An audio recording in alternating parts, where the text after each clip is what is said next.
Hello, I'm Emily Sherrod. It's Saturday, May 17th. Here's a look at the top stories from your trusted local news source.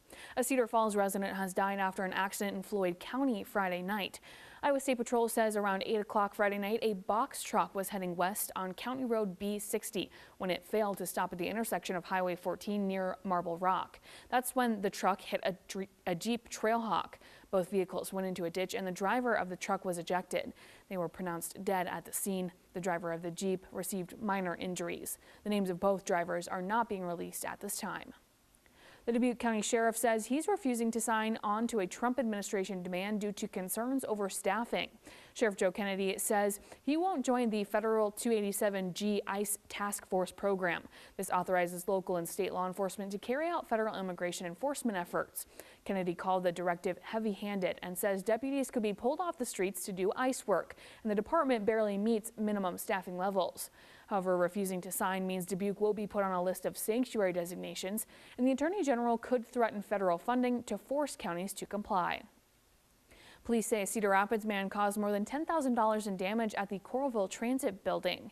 Kelvin Landfair is charged with first-degree criminal mischief. Police say he started making threats after losing his phone on the bus, saying he would, quote, cause property damage about $1,500 to get a felony charge. He then threw a cigarette dispenser at several of the building's windows, breaking 5. A breath test shows he was under the influence. The next generation of doctors in Iowa graduated Friday night, but most of them are leaving the state. It's partly because there aren't enough spots to continue their training at hospitals in Iowa. 163 people graduated from the University of Iowa's medical school, but only 40 of them are spending their residencies in Iowa. But a bill heading to the governor's desk will make it easier for new graduates to stay in the state. House File 972 will add 115 more slots for med school graduates to continue their training in Iowa. And the bill will allow Iowa to tap into $150 million in federal funds to pay for those positions. These residents will learn and work in one of Iowa's 14 training hospitals. The Cicero Institute, a nonprofit, expects Iowa to be short more than 1,600 doctors across the state by 2030. One graduate from Cedar Falls says they're moving out of state because there's no slots for his program in Iowa. I'm doing physical medicine and rehabilitation. There is no training program for that in the state of Iowa, so I went as close as I could, and that's Omaha, Nebraska.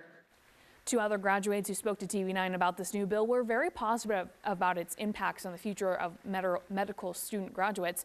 According to the Association of Medical Colleges, Iowa's patient-to-physician ratio is 44th in the nation. Thanks for watching. Tune into TV9 and KCRG.com for the latest updates and breaking news.